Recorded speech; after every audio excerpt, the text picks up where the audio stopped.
Hey, what's up, Isolation Nation? How are we all doing? Welcome back to the Daily Jase live show. Today is the Saturday live call-in show. So for those of you that are just tuning in, what that means is the following.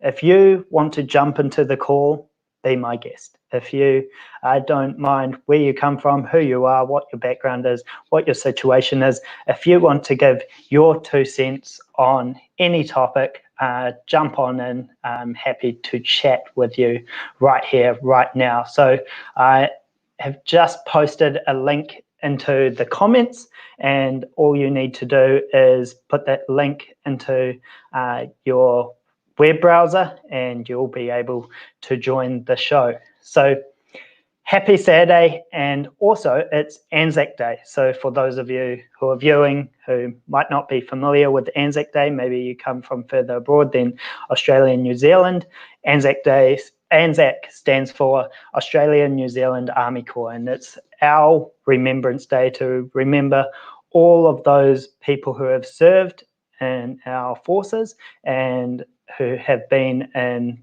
previous wars, conflicts, peacekeeping operations, all those people who have been in wars, not just with New Zealand's involvement, but also in overseas operations where New Zealand hasn't been involved, because as we can imagine, war is quite a terrible thing. It's a pretty incredible situation to find yourself in, and it's when you serve your country, you put yourself into a position where you're serving all of those back home and making sure that they're all safe above your own safety. So pretty incredible for the people who put themselves forward. I've been fortunate enough where I've been to a number of dawn services around New Zealand and Wellington and Palmy and Auckland, and more recently in Dunedin. This year was obviously a different year for those dawn services. We couldn't go to community services, so the government said that people can celebrate or can remember Anzac Day by standing at the end of their driveways, and Radio New Zealand put together a bit of a ceremony that was played on the airwaves. So I got up at 6 a.m. along with my bubble, and we were out on the road listening to the radio. So a bit of a different Anzac Day for all, but a special one nonetheless, and a very good reminder of those who have served previously and those who are going to serve in the future. So thank you to all those people. I myself are a member of the NZDF, so it strikes a special chord with me, but it's something that should be valued. When I was young, I didn't see the point of it because I guess I was a bit juvenile and naive and didn't really understand the magnitude of what Anzac Day and what people in the services, what their commitment was to the greater public. But definitely being involved in the NZDF, I definitely understand it now. So thank you so much to those who have served, those veterans, those who gave up the ultimate price for the safety of the public, and those who are going to serve in the future. So jumping along to what has happened in the last week, this lockdown has been so different in the fact that we've never had anything like this ever before in the history of the planet. We've had localized diseases. We had the influenza hit back in 1918, I think, and that was a big deal. But because of globalization, because of technology, because of how many are traveling day to day across the planet, this has really been a global response. It's been crazy a crazy time for all countries have responded in their own specific ways. They've some have said it's a hoax, some have said that they need to go on full lockdown, some have been given more warning because of their geographic location, some were just hit hard from the get-go and they had to respond as best as they could as it began to spread. So no one's been able to escape its effects. Every community, every business, every nation has been hit by this, and it's just interesting to see the responses that have come through it. So there hasn't been a time in recent memory where everyone has been in lockdown, or there's been so many people stuck at home and not being able to do their day-to-day. And for that reason, there's been good effects out of this and bad effects. Obviously, there's the economic effects that's to come. Obviously, there's the health effects that we've seen globally, and that's shaken everyone up. But I think there's been a lot of good things. Communities have come together to try and help others who are more vulnerable or those who are in need. There's been a lot more people connecting with their circles, so whether that's just with their families in their bubble or whether that's their wider group of friends and connections, people have been reaching out. There's been it's been a time for everyone to slow down, take a deep breath, think about what is really important to them. It's almost like a reset button. They press the button, or there's been this global catastrophe. Everyone went into full lockdown in a very short amount of time, and it meant that people just stopped for a second and realized what are they doing with their life? What is their position in society? What's their position of where they want to go?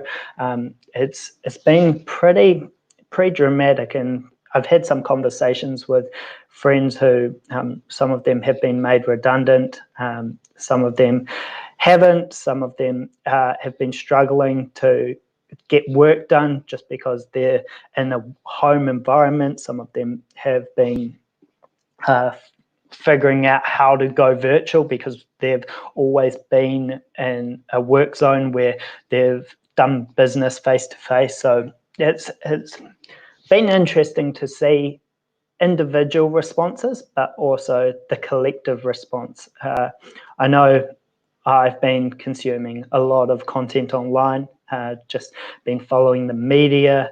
I've been looking at other people's podcasts, seeing what they're discussing, seeing what people are saying on socials. It's just been a time where everyone's a little bit shaken. Everyone doesn't know what's to come. There's a bit of uncertainty, but I've had conversations that have filled me with hope as well. Like, for example, I was talking to Sam Stubbs the other day on the channel. He thinks that New Zealand is in a great position. We've been fortunate enough to have incredible finance ministers who have managed New Zealand's money well. And what that means is that, much like an individual, if you have funds coming in and you put some aside for a rainy day, then when that rainy day comes, you have access to those funds. So we've been fortunate enough to have finance ministers that have been able to do that, which is great because it puts us in a position where in times of need, such as now, we're able to access those funds and we're not in a whole lot of trouble. So yeah, why did I start the Daily Jase live show? There's a number of reasons. I wanted to talk about big topics with interesting people. It gave me an excuse to get in touch with them and share thoughts and ideas. So that's the first thing. Access to expertise that I might not normally get, but also that I can provide a platform where those expertise can be shared to the wider public. So it's in this day and age, it's pretty easy to leverage technology. You jump online, you have a chat to someone, and you figure out what software you need to podcast. It's just a Google away. Google's incredible. It's a savior. Anyone who has any problem whatsoever, any time of day, Google has the answer. That may not, there are more reputable sources than others, but on the whole, if you want to know how to do something, Google. It's there for the taking. So that's the first thing.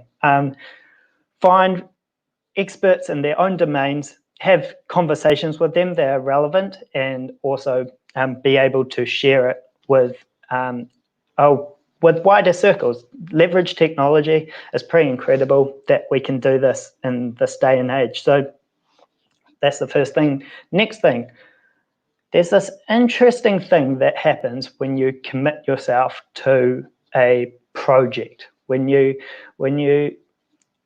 launch into something new and you announce it to the public. So this podcast, for example, hasn't been going very long, since pretty much the start of lockdown. It's when you put yourself in the public domain, ripples start to happen. It's like dropping a stone into a river. You drop the initial stone, but you have no idea how far the ripples will go.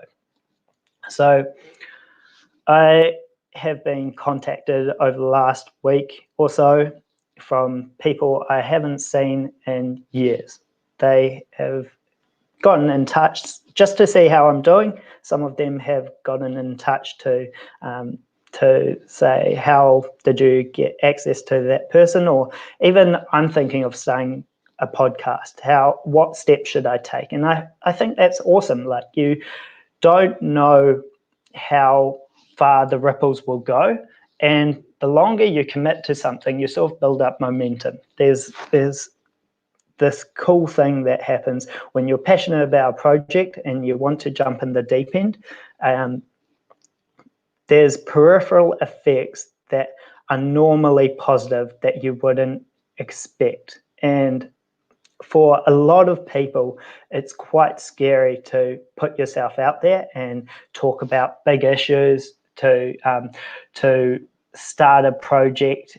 Maybe it's writing a poem and you're nervous about what everyone will think. Maybe it's to start a new hobby, go learn dancing, for example. Maybe it's to learn a new topic and then give your expertise on the topic. But whatever it is,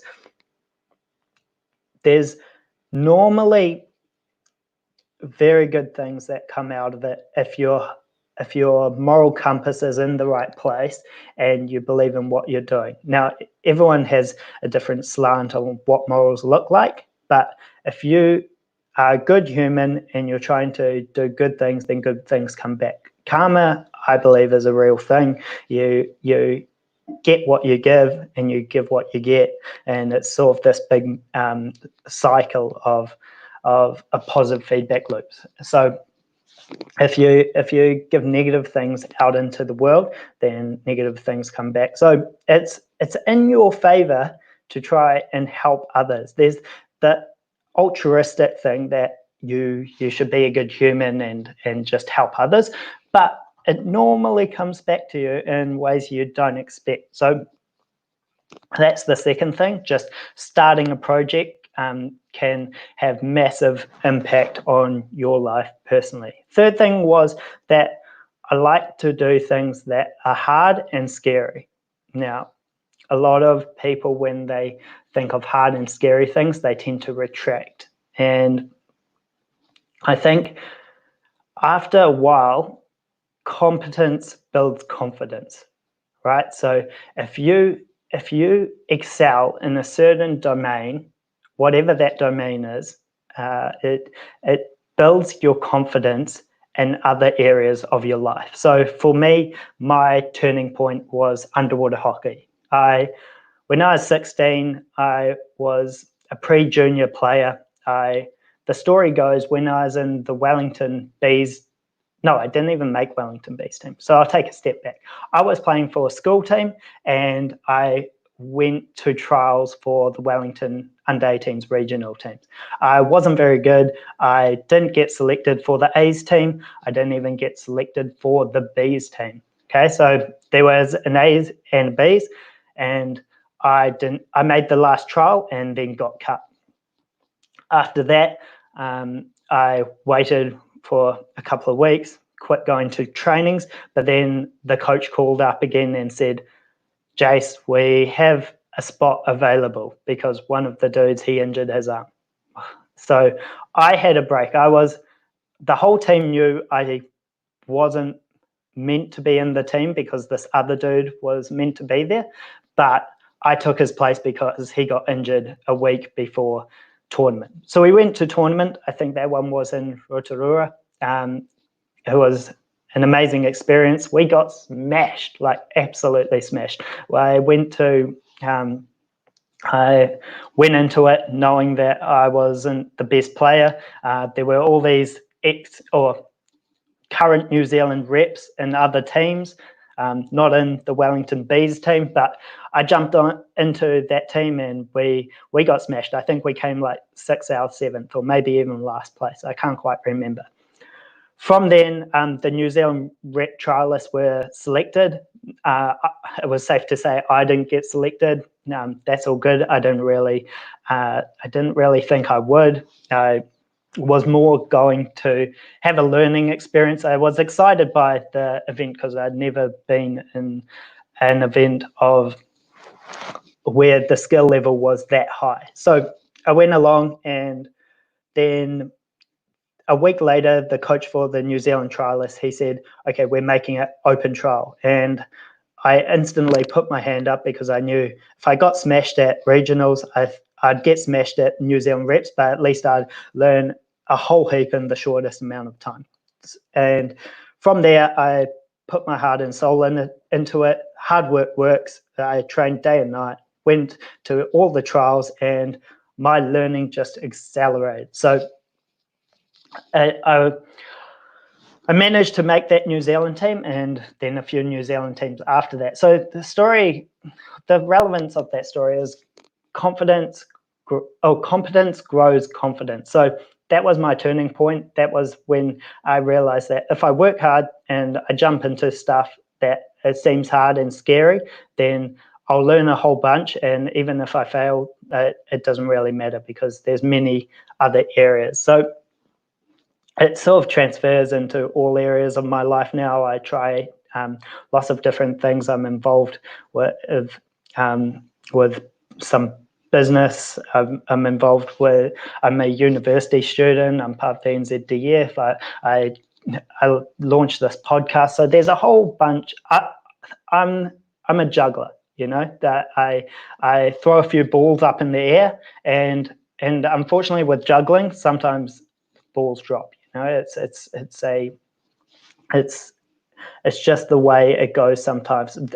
I don't mean for balls to drop, but sometimes they just do, and that's my failing, my learning. But at the same time, you get to choose the balls that you throw into the air, and that's the exciting part. You don't have to do any one thing and just commit to that thing and be defined by that thing. You can choose the balls that you throw in the air. So that confidence relates to a lot of different things. And so when I thought of this podcast, yes, it's scary going out there. Yes, sometimes I get nervous, especially if there's someone on the podcast that I look up to, and there's been a number of them. But it's quite a exhilarating feeling.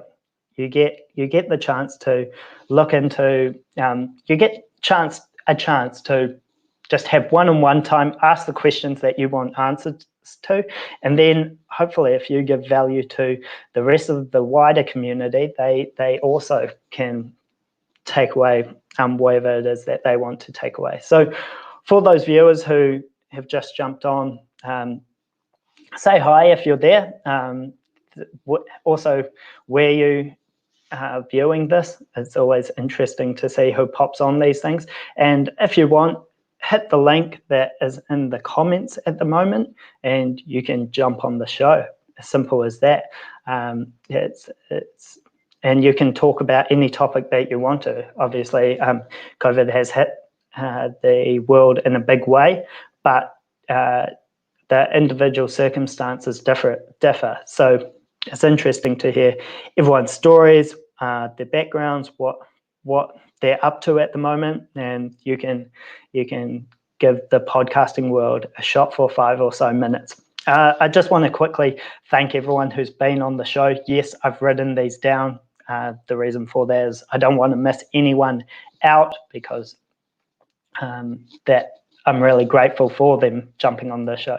Oh, Alex, all the way from the Caribbean is chiming in. How are you, Alex? Much love from New Zealand. Great to see you're viewing it. So we've had thank you to Jordan, Ezra, Devin Glover, Brandon Lipman, Cam Calcoen, Stu Hartley, Dr. Justin Sung, Mike Wooten, Nate Frater, Lucy Mangan, Ashley Minoz, Dr. Lena Weisenegger, Robert Hollis, Duncan Coates, Liam Closely, Jack Manning, Tyrone Campbell, David Seymour, and Sam Stubbs. They've been incredible to have on the show. Everyone has their own individual expertise in a range of different areas, from Sam Stubbs, financial mastermind. He's changing the game in the world of finance, because he's using investments as a form or a vehicle to do ethical good in the world and in New Zealand. And it's the financial industry, I think, has quite a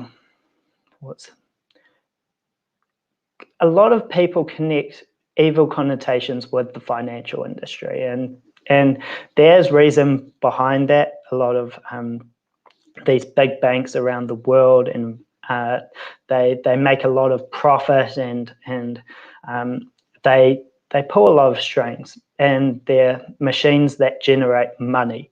But the individuals within those machines, they're good people. It's a big system. It's a hard machine to change in a short amount of time. But what Sam Stubbs is doing is he set up a I've got to be careful with my terminology, because this isn't where I live and breathe, and I don't know the financial world so much. But I think he created some KiwiSaver funds, and those funds only invest in moral and ethical investments, which is really cool, because that money that he puts into those investments, they have a direct impact into what we see as consumers and as people day to day. So pretty incredible. He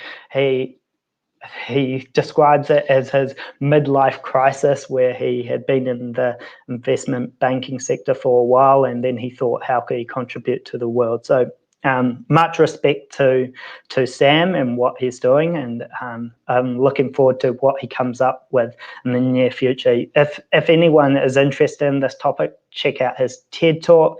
I happened to be in the crowd that day, and I think what he's onto is something pretty cool. And then we have people like Cam Calcoen. So Cam, he has cerebral palsy. He's been a New Zealand rep athlete, and he has also overcome his speech impairment by now being an internationally recognized guest speaker around the world. Super incredible, like amazing person. So he had all these keynote speeches lined up all across the globe this year, and then COVID-19 hit, and that sort of bring an end to what he was doing. So he jumped on the podcast, and he's a super optimistic guy. Like, no matter what he does, he's filled with joy, he's filled with happiness. Obviously, he's reconstructing what his year will look like. He doesn't know at this stage, but it's pretty cool to see that he's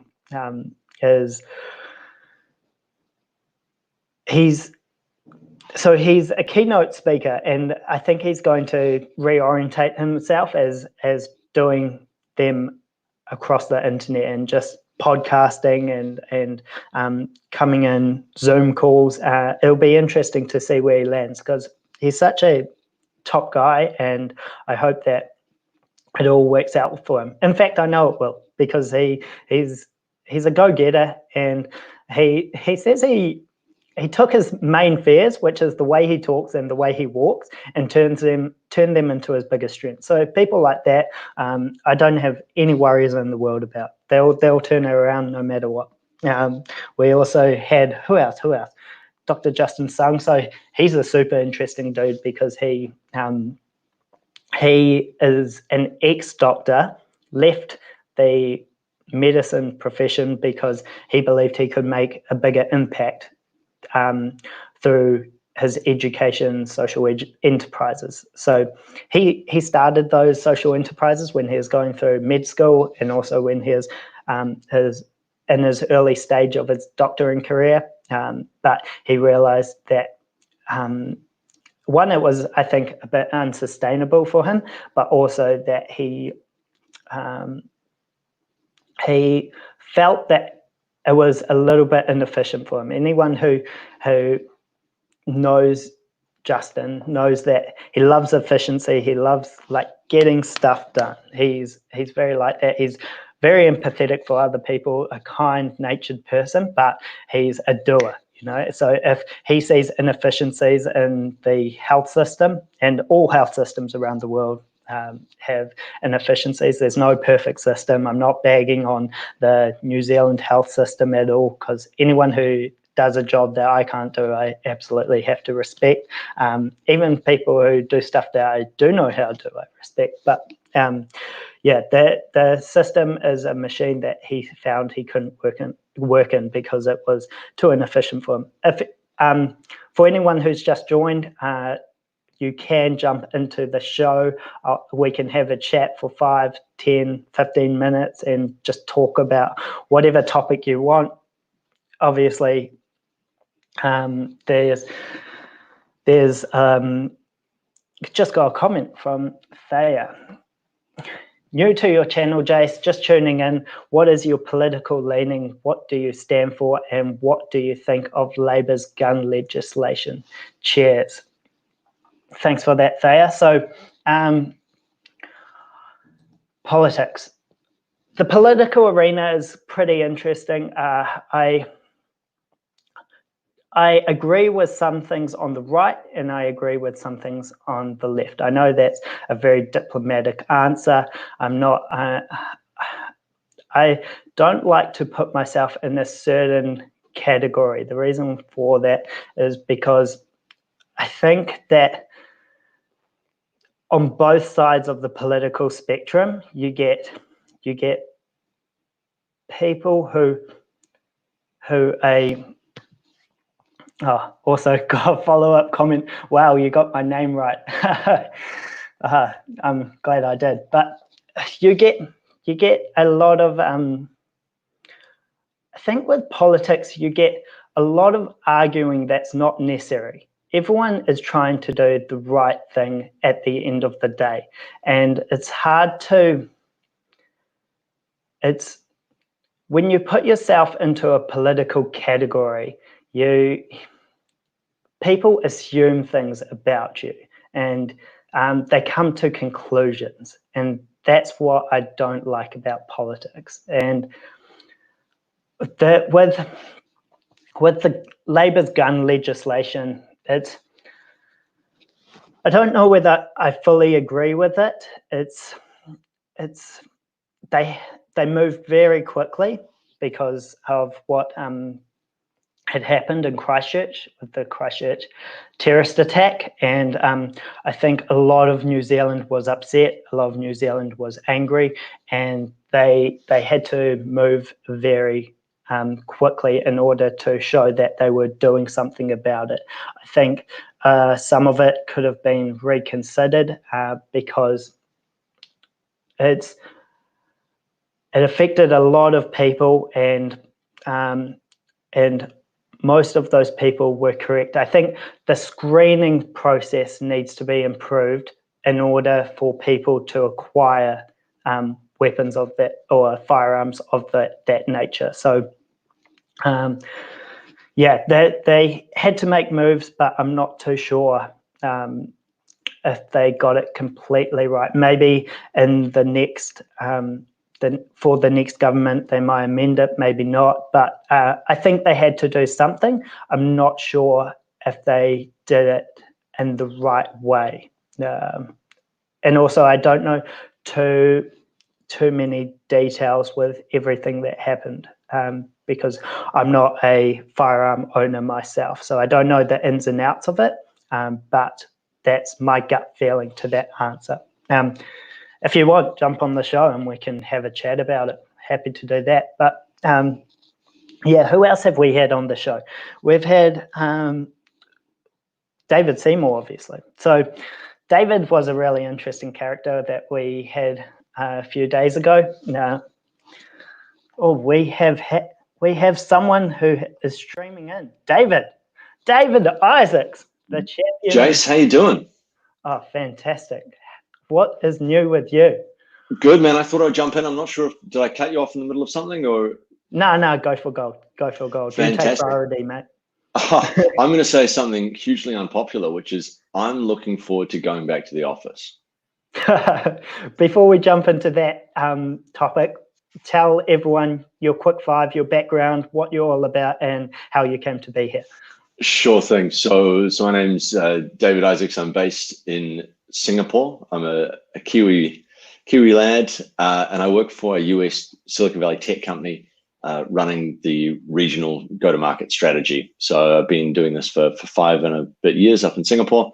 APJ role, get to spend a lot of my time on an airplane, normally on the road, 120 days a year.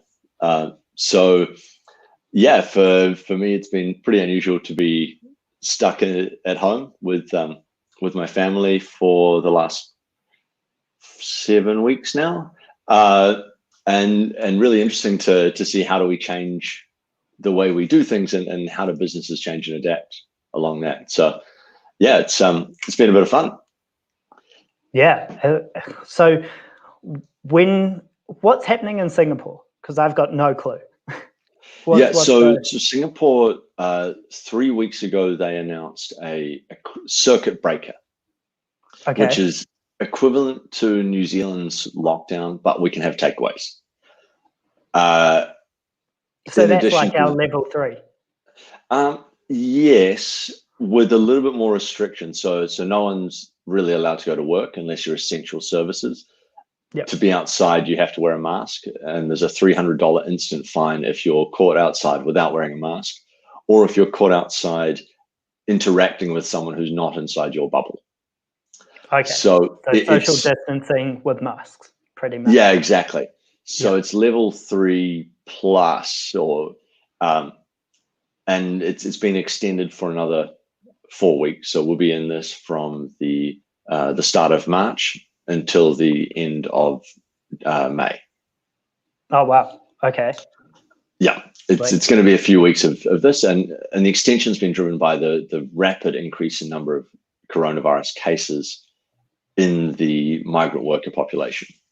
Yeah, we've had a comment. Singapore was doing great up to a couple of weeks ago. Exactly. So it was doing great until they started testing a large percentage of the population who live in very poor conditions, and they were then surprised that people who live with 12 men sleeping in the same room, 30, 40 people sharing one bathroom, they were surprised that once coronavirus got in there, it spread very rapidly. Yeah, so you don't need to be an epidemiologist to figure that one out. No, but amateur epidemiology seems to be everyone's hobby right now. Yeah. There's a lot of people talking about it. That's for sure. A lot of noise. Yeah. So you want to return to the office. How soon will that happen? Why do you want to return? What's been happening in your world? Well, it looks like I'm not going to be able to go back to the office until at least the middle of June. Oh, wow. Okay. Yeah. So that's at least another 5 or 6 weeks of work from home. And for me, I've found that I work in a role that requires a lot of interaction with team members. And yeah, sure, you can have a Zoom meeting, but you can't have the same depth of conversation. You can't have the same sideline conversations as you would have when you're in the office. Yeah, I agree. When everyone's on mute and there's one person talking, there's not that banter, that back and forth. You can't interrupt people like you normally would. The culture falls by the wayside. I totally get. And also, my brain is just melting from so much screen time. And I'm Absolutely. sure a lot of You're others looking at even Friday night drinks was in front of a computer and staring at the same screen. So yesterday I was staring at this laptop from 8:30 a.m. to 10 p.m. Yeah, it's a lot. It's a lot for anyone.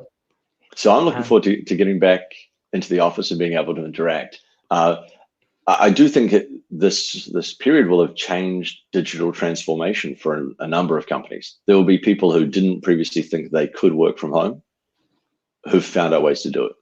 I think they're forced into it, right? Absolutely. And their leadership has been forced to make the change. The joke doing the circles in the IT world is that the biggest driver of digital transformation is not the CEO or the CIO, it's COVID-19. Yeah, my mate coined it, for better or for worse, boomers to zoomers. That's brilliant. Yeah. But we've got a comment coming through from Thea again. What are you both missing most in lockdown apart from going back to work? For me, it's getting out target shooting. So the two comments tie in quite nicely, because in Singapore we were doing really well until a couple of weeks ago, and the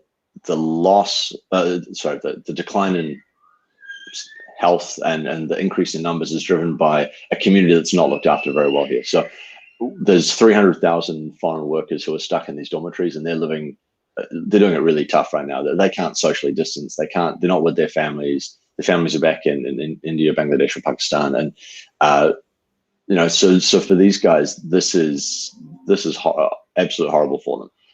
For us, I'm missing simple things, stupid things, like our swimming pool is closed. I miss being able to take my daughter for swimming lessons, which she really enjoys. How about you? What's the biggest thing you're missing? Oh, much like yourself, probably just some human to human interaction, that culture where you can catch up, have a handshake and spin a few yarns. It's pretty, we don't think about it day to day when we have got it, and then when we haven't, it's a big drawback. So definitely that side. Also, missing going to a gym. I'm a big health nut, and I get a bit restless, and when I haven't got some weights to push around and only have to use my own body weight, it gets a bit, I guess, a bit boring at times. But in saying how's the consistency going? Are you training? So initially at the start of lockdown, I was like, yep, gonna hit this every day, 7 a.m. I'm gonna have my workout. I was actually catching up with my brother on a Zoom call for a little bit and he's part of a CrossFit gym, so they were sending him workouts and we're doing it together. So yeah, shout out to Sam. But then obviously, like when you're in your own space, things can become a little less rigid, and you cut it slack for one day, and that one day turns into 2 days. So I need to get back on the horse. But yeah, it's hard to keep a routine when everything around you is so flexible. Like all timings go out the window. You create your own time, and I've been good at creating projects and getting on with the day to day, but that structure isn't there. So I think I'm just starting to get the wheels back and starting to get the structure right, but it's taken a while just to get into that groove, and by sounds of it, in a couple of weeks we'll come out of lockdown anyway, or hopefully. We don't know at this stage. So yeah, it's a good discipline process to go through, I think. Yeah, TJ Perenara posted recently on his Instagram, it's not about motivation, it's about discipline and consistency. Yeah, Yeah, And absolutely. yeah, being consistent, being that guy that every day gets up and does the thing is very important. Even in these flexible times, if you know what you actually want to achieve out of it, then it's important to be consistent. Yeah, absolutely. I know your family back in New Zealand will be wanting you back soon. Yes, You've we get been in daily touch with them? requests of, have you thought about, New Zealand's still accepting citizens? Yeah. Yeah. We for those of you that don't know, David and my family go way back. We've been family friends since pretty much since we were born, I think, before those times. So it's pretty cool to have him on the show. We have some pretty crack up family stories between us. Yeah. Yeah. There's definitely a suggestion for it. And I think we considered absolutely at the start. We thought, well, Singapore is pretty close. So Singapore's first coronavirus case was in January. So we've been dealing with this for months, whereas New Zealand really only kicked off early March. So at the start, we considered, where do we want to be? Where were we most comfortable? And where was going to be sort of best if something went wrong? So for us, we decided to stay here. It's where I work, it's where our house is. So You've got stuff to do. Yeah, we've got stuff to do. We've got a dog. It's very easy to pick a baby up and put her on a plane. It's very hard to put a dog on a plane. Yeah. So yeah, we decided that Singapore was where we wanted to stay throughout this. But yes, the parents are constantly saying, hey, have you thought about it? What is nice about this is that with social distancing, you're as close to your family in other countries as you are to the friends that you see every day in your own country. You are as close to your brother in Israel as you are to your brother in Auckland. Yeah, it's flattened everything out, right? So yeah, I suppose when I heard this thing in this other podcast that like the startups, they had all the advantages of being nimble and they're like the speedboats, but then you have the big corporates and they're like these huge cruise liners and they haven't got the same agility, but they've got all this power behind them. And a thought that was raised is, now that everything's been flattened, will corporates totally take over? Because now they have the technology that the startups were using, and they'll obviously they've got large infrastructure and that won't change, but people can access people that they wouldn't normally have access to, and they there's just this flexibility around everyone, which means things can operate a lot faster. What's your thoughts on that? Yeah, it's interesting. So I'm at a company, Pure Storage, that when I joined, we were 800 people large. We were pre-IPO, and then we went public. We're now 3,500. We've grown from when I started. We did $175 million in our first year, and we're on track to do, I think our forecast for this year is like 1.5 or 1.6 billion. So even amongst COVID-19. So this was released 26th of February. So our full year forecast hasn't been, or guidance hasn't been revised yet, but it's interesting being part of that world and going from startup vibe to reasonably large company vibe.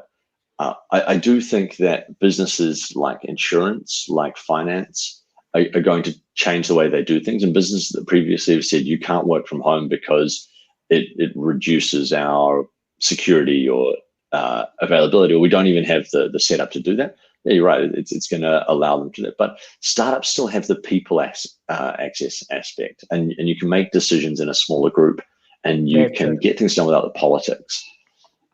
You do still need the big company with the infrastructure. I mean, if you're in a really choppy sea, you're going to have a lot more fun on a big ship than you are on a little kayak.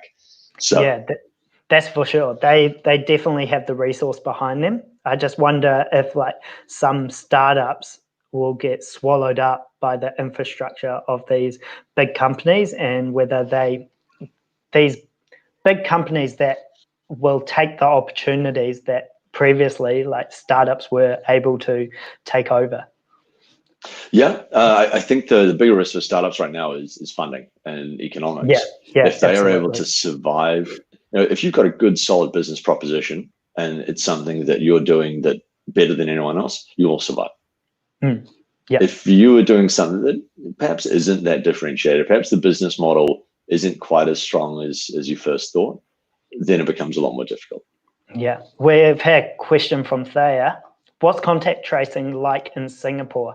Are they on top of the spread of the virus? Ooh, I am no amateur epidemiologist. I can't answer whether they're on top of the spread of the virus. What I do know is that early on, Singapore released an app for contact tracing that had Bluetooth interaction, and they've launched it across the rest of the world now and rolled that out. So they have been very effective. One of the good or bad about Singapore is that there's a lot of surveillance. There are a lot of security cameras everywhere, and they can track you and understand your movements. So early on, we heard lots of stories of people getting messages saying the person who was in the taxi before you has tested positive. You need to go into quarantine. Really? To that extent? Yeah, to that extent. And there was a couple who were arrested and charged with providing a false report to public health because they had told police after they tested positive that they'd been doing certain things. And the police went and they checked all the surveillance footage and found that they were actually doing different things, and they were in different places. So wow. We have been hearing stories like that. Certainly Singapore, when they say do or don't do something, they mean it. So right now, when they say you must wear a mask when you're outside, you must wear a mask when you're outside. You must wear a mask. Yeah. And yesterday I went to the market. We have a fresh fruit and vegetable market behind our house, and they've drawn boxes on the ground that are 1 meter apart. And to go to the market, you must stand in the box. And there are enforcement agents, or they call them social distancing ambassadors, who are walking around and saying, "I'm sorry, sir, you must stand in the box. You are not observing social distancing." And if you were to push back against that, then they would issue you a fine. So it's like a name and shame. Stand in the box for 5 minutes, and then you can go about your day. Well, no, the box is sort of in front of the fruit and veggie stalls and things. It's to set up spacing. Right. But there is a fair amount of name and shame here as well. There's a government portal that's been set up for you to dob in people who you think are misbehaving, and yeah, so you do the right thing. People in suits turn up on your doorstep and tell you off and take you away. I haven't experienced it, so I'm not sure if it's that. Certainly, when they say in Singapore you do something, then you do something. Yeah, right. Is there mass testing at public places where there's a lot of throughput, like train stations or airports or anything like that? It's a good question. I don't know. I have been in my house or in the 2 kilometer circle around my house since the 15th of March. Yeah, right. Oh, okay. So getting a bit of cabin fever. Just a little bit. I mean, we have the dog, so he needs to be walked a couple of times a day, and he's getting walked more now than he ever has in the past. Yeah, he's loving it. Yeah. Oh, very good. What do you think about how the Singapore government has handled it? Obviously, it's quite different to somewhere like New Zealand. They sound a lot stricter. Is that the case? And what other moves are they making? So Singapore's been two extremes. We started off more relaxed. There was very intense contact tracing and specific lockdown and quarantine. So people who were in contact with known cases were put into 14-day stay home. People who returned from certain countries overseas were put into 14-day and stay at home in New Zealand. In Singapore terms, is you must stay in your house. You must not leave for any reason. There's no essential trips. There's nothing. That transitioned very, very quickly.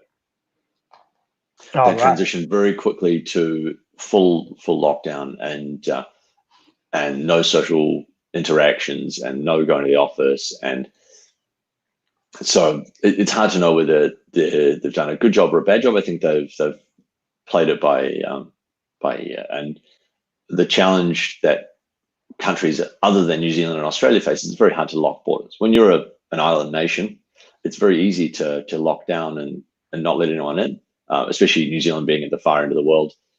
It's easy to stop people coming in. Yeah, we're so lucky in New Zealand. because we obviously have that advantage. We can say who comes in and out. It means that we can control the virus a lot better, and also we can because we're in this isolated bubble, we can also make moves with the economy. We can open everything up sooner rather than later. It's a lot less complex situation, and I think a lot of New Zealanders are feeling that, especially with our data that's coming out with cases. Yeah, and I think opening up work is very important to people for mental health, for social health, for families, for economy. There's a lot going on, but there are brighter minds than mine looking at how you can do that and when you can do that. Yeah, we have Alex Lewis saying, coming from another island nation, it's been a great advantage being able to shut the borders so easily. She's over in the Caribbean. Oh, wow. Another part of the planet. We're connecting with all people here. Fantastic. Singapore, New Zealand, Caribbean. So, these island nations where previously I guess there's a disconnect from the rest of the world physically. It just becomes hugely advantageous when it comes to this. Yeah, fantastic. Look, Jase, it's been a pleasure talking with you, and thanks for having me on the show. I won't derail the conversation any further. Yeah, cool. Stay safe in Singapore. Hopefully you can jump out of the bubble soon. You can go out onto the streets and get back into the office. And you can get back to the gym. Yeah, that's the one. All right, see you later, mate. Wow, that was enlightening. It's pretty cool to hear different stories from across the globe. I haven't actually heard about things that are going on in Singapore too much, so it's pretty enlightening to hear it first from someone who's living there. Obviously, it's a lot stricter over there than here. Although we do have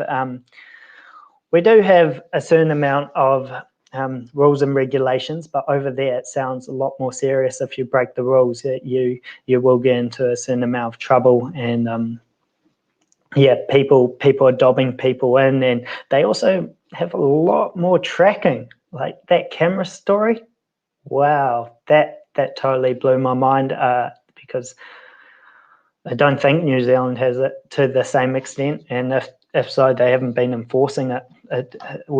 We've got quite a lot of autonomy here in that regard, but yeah, different nations, different cultures, different rules, different regulations. It's pretty fascinating to hear what other countries are doing. If you're just joining us, this is the live call-in show. Now I'll post a comment again. If you want to give your 2 cents on any topic, then jump on in. I'm happy to have you on the show. So I'm just posting it now, the link that you'll need. If you click the link, you'll pop up into the show and we can talk on whatever topic is dear to your heart. We're coming out of lockdown soon, or we're coming out of level 4 soon for New Zealand, and that some politicians said that's like level 4 with drive-throughs and takeaways. So yeah, it'll be interesting once we reach level 1. Obviously, the world will have changed. Businesses will want to get rocking and rolling again. People will, I think they'll be more cautious. And what that means is we've been in this lockdown period for a while. And when you see people in the street, even if we don't have to socially distance, I think there'll be people who do. They'll approach people different. They'll look at people different. They'll think about other people differently. Obviously, there's more vulnerable demographics out there. If you've got underlying medical conditions, if you are older, then people might approach those people more cautiously just because at the back of their mind, the risk is still there. Also, in New Zealand, we're heading into our winter seasons. So who knows what could come of that. Obviously, they call it flu season for a reason. Flu cases go up, and then there's this cold and flu season, but we don't know what that looks like for COVID-19 because we've never been in that position before. We've never. We might have to re-escalate into up the levels again when more cases come to the forefront. Who knows? It's really hard to tell. But whatever happens, everyone wants to get back to normal as soon as possible. That is deemed safe to do so. So we'll just have to wait and see. Is there anyone out there who wants to jump on the show? Because otherwise I'll bring it to a close. We've been streaming for around 55 minutes, and I've got other stuff to get on with in my day, but I'm really curious to see if anyone has any thoughts out there. So if you want to jump on, feel free to. Everyone's got a story. Alex, is it Alex Lewis? I've got Alex. Hey, how are you doing? I'm good. So good to see you. It's so good to see you as well. I've been enjoying this podcast for the past like half an hour or so. Have you even got your Grafton top on? Yeah, I do. I just happen to have been wearing it today for work. Crazy. So for everyone out there, give you a quick five on what you're all about, who you are, how you came to be here, your background, your history. You were born, and then what happened? Whoa. Hi, everybody. My name is Alex. I'm from Trinidad and Tobago in the Caribbean, or the Caribbean, depending on how you want to call it. I am an economist and Sino-Caribbean relations specialist by training, and currently I'm a public health something with regard to financing. I work for the Inter-American Development Bank. I'm an operations analyst. And I work specifically in public health. So it's been a really busy time for me, actually, with work.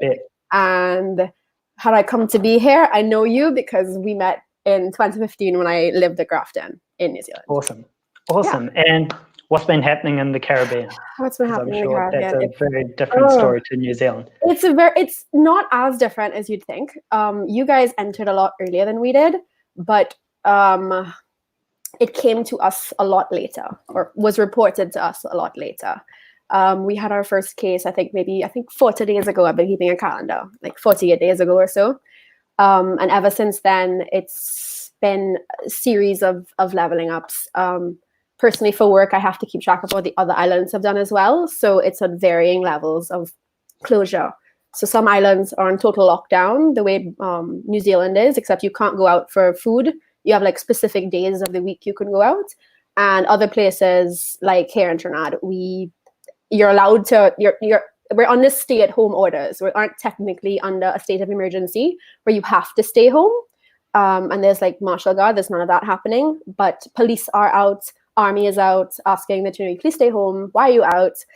You can go out for essential services like groceries and pharmacies and bakeries, things like that. And there's been like mixed results in terms of how well people are observing it. So I actually was coming in to ask whether you think that you guys are actually going to be going back to work or be opening up a little bit more at the deadline that's expected. Because So what's been happening in New Zealand is we've been in this lockdown period for they've said it's going to be 4 weeks. We have different levels to the whole situation. So level 4 is our top level, and for the most part, people have been very compliant. They've followed the rules, although there's quite a bit of angst around the economic risk that's happening by bringing the country to a halt. They appreciate the health risks as well on the whole. So when we're in level 4, all the essential services are happening. So we've got supermarkets open, we've got pharmacies open, we've got all the hospitals and medical services running as well. And so all the essential stuff is still going on in the background. Now, Now they've announced that we'll head into level 3 on Thursday. And what that means is we've still got to keep social distancing. A few more businesses can open. I'm not sure the details off the top of my head. I've got to still review it. It was announced a little bit ago, but a politician described it as level 4, but with drive-through takeaways. So, I don't think there's too many changes, and that level 3 level will stick around for at least 2 weeks, and then the government will, during that time, will reassess the situation and figure out when we can de-escalate to level 2, or if worse comes to worse and cases go through the roof, we may even go back to level 4. So not too sure when we're returning back to work as we knew it, because no announcement has been made. Personal thoughts, I think we're on a good track. We're heading. Our numbers are good. The tracking seems to be working, and we because New Zealanders have been so compliant, I think the government is appreciative of that, and the risks for them are coming down, and will be in level 2. Maybe once we've been in level 3 within 2 or 3 weeks, hopefully. Fingers crossed, but who knows? I haven't got a crystal ball. It's hard to say at this point. But how many islands are there in the Caribbean? It depends on, well, islands are like thousands of islands, but in terms of counting countries, oh gosh, there are, I think there are 16 sovereign countries. So that'll be the countries like the Bahamas and Jamaica and Haiti and Dominican, act like countries that control themselves. And then there are territories, obviously territories like the British Virgin Islands or Puerto Rico, U.S. Virgin Islands, Curacao, things like that. And but I've really been only monitoring the sovereign countries because they kind of can make their own decisions. Because that's really unfair to say. Sorry. It's interesting when each island can have its own lockdown laws and can abide to their own levels. And I'm sure that they'll be watching the data very carefully within those islands and making sure that it's that sounds surprising to you. No, it's not. They are watching it very carefully. I mean, part of the reason I asked the question about do you think you're actually going to go into it is because we're due to leave our stay-at-home orders at the end of the month. And I generally don't think that that's actually going to happen. I think they're going to extend it again for us to keep staying at home. But I really don't, because our cases are okay. We have about 115 confirmed cases in total, but more than half of them have recovered and are in what we call step-down facilities. So once you're no longer, it's not even no longer sick. Once you're stopped testing positive, you move into another facility for 2 weeks to kind of be monitored and be retested. So currently we've had 115 cases. But in Trinidad, we were getting excited because last week we had 5 days without a new case, despite testing going up. So we were excited about that. But then we got some new cases, a couple more, and we don't think that we're going to be able to open up as yet, or rather, I don't think we can open up as yet for public health reasons. I don't think that once people are allowed to even relax a little bit.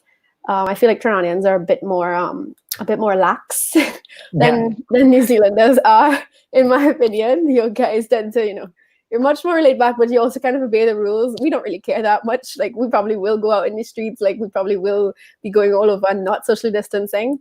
We'll probably have a big party, honestly, when we're allowed. Yeah, I was about to say, you guys party when there's nothing to party about. Exactly. We party for everything. So this will be like a massive thing to do. And people would feel, even though you shouldn't do it because there's no vaccine, we're like a month out of it, like people will still want to do it. So I feel that knowing kind of how social or socially inclined we like to be, I don't think it'd be a good idea to do it. But on the flip side of it, I don't think we can afford to be as locked down as we are right now. All non-essential businesses have been closed. So any kind of restaurants, any kind of thing you could, most small, medium enterprises, that kind of thing, they've been shut down. Yeah. If you're not a hardware store, a pharmacy, a grocery store, like it's really rough out here. And so all the schools are closed as well. So that's been a major loss of income for a lot of teachers as well. Yeah, it's been pretty tough on businesses here as well. Yeah. Like your small family-owned businesses, they're hurting, especially if you're in the tourism sector, hospitality, anything to do with entertainment events. All those businesses are hurting. I feel especially bad for the tourism businesses, because at least a lot of the other ones, they rely more on your domestic population to fund them and support them. Whereas with tourism, I don't know when the tourism industry is going to be able to pick back up. And for a lot of the islands in the Caribbean, a huge portion of their GDP depends on tourism and employment. So like for the Bahamas, it's like 40% of their GDP, their total GDP is from tourism, and half of their employment is from tourism. For Jamaica and the Bahamas and Barbados, like something more like 70% of their international visitors come through cruise ships. And those are all, on they're all in the Scarlet Letter kind of vetoed list right now. Like I really worry about those islands and those countries, because I don't know how they're gonna manage. Yeah, it's massive. There's a lot of talks here about the tourism industry in Queenstown. Obviously, like, it's sort of like the mecca of tourism for a lot of people, and people fly from around the world to see Queenstown. I love Queenstown. I did as well. Try and get down there every year. It's pretty incredible there. But obviously, without those international tourists coming in, the economy down there, it's struggling. So there's a lot of people at the top trying to figure out how to save Queenstown, whether there should be some government intervention or private investors or whatever happens. Everything has been shaken up in that regard. Yeah. Do you overall feel pleased about how your government has responded? Yes. Proud? I'm proud in the fact that there's been clear communication. I think there's a lot of people on both sides of the story. The government in this scenario they do the best they can, but they'll be hated on no matter what, because if they jump early into lockdown, then cases will come down and you won't see anything. So no deaths is a good thing, but people will say it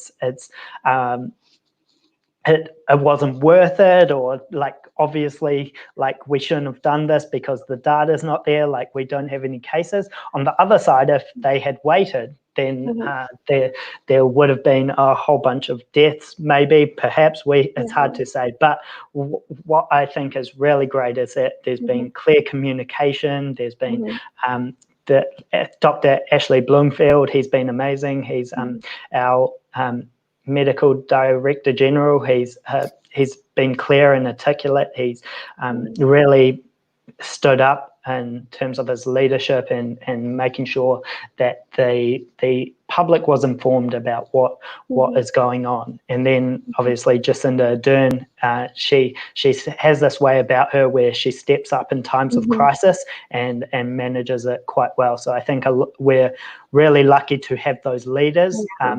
No matter what side of the political spectrum you're on, or whether you think that we went into lockdown too early or too late, or like there's been too much economic backlash, I consider ourselves very lucky that we've got those politicians at this time. And New Zealand, for the most part, I think, has been able to put politics to the side for the moment.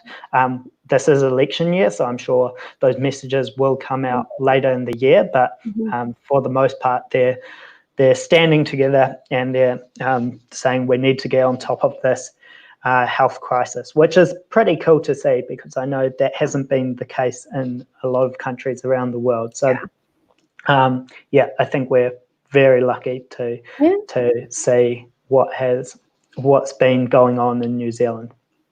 Yeah, it's been nice to observe it as well. It's been, I love your Prime Minister personally. I love your Prime Minister. So whenever she tunes in, I always check her lives. Yeah, I've met her a couple of times, and she's I know, a pretty cool I know. person. I know. So yeah, she's yeah. 'Cause I think that in times of crisis, she's pretty amazing. Yeah. All right. Awesome. Yeah. All right. That was All right, Alex. Thanks so much for tuning in. Take All the care. way from the Caribbean. Much love. Take care, and Bye. we'll catch you soon. Yeah. See you later.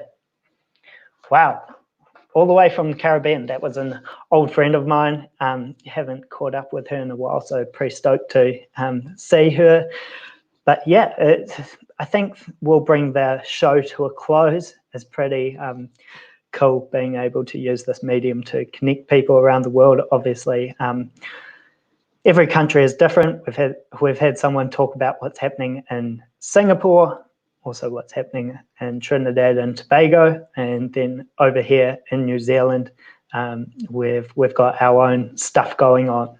But wherever country in the world that you're tuning in from, hope that you're safe. Hope that you'll get through this time ahead of us. Obviously, there are tough times to come, but I was talking to Sam Stubbs the other day. Check out that podcast if you're interested in the world of money and economics. And he's saying that recessions, they come, and we were overdue for one. There is tough times, but the world does come out of it eventually. I'm very empathetic for people who have been made redundant, who may have dependents. They have rent to pay. They have food to put in their mouth. They still need a roof over their head. But we need to be empathetic and kind to each other, because who knows, that could have been you. That could have been that loss of job. You could have been in that position. You who knows what's happening in everyone's mental space at the moment. So be kind, be empathetic, make sure that you take care of one another, reach out to those who you love, because I know that they will all appreciate the calls and the acts of kindness. I think that all around the world, there's been incredible people stepping up to the plate to make sure that collectively the wider community thrives, or at least survives through this whole thing. So that's all from me for today. I'll jump into another live call-in show next weekend. So if you enjoy these types of things, can always have a chat. I hope everyone has a good Anzac Day. Remember those soldiers or those people in the forces who have served our country and also countries around the world. It's pretty awesome when people step up to the plate for the safety of their country. So that's all from me. Have a good Saturday. Have a good weekend. We'll catch up soon. Peace out.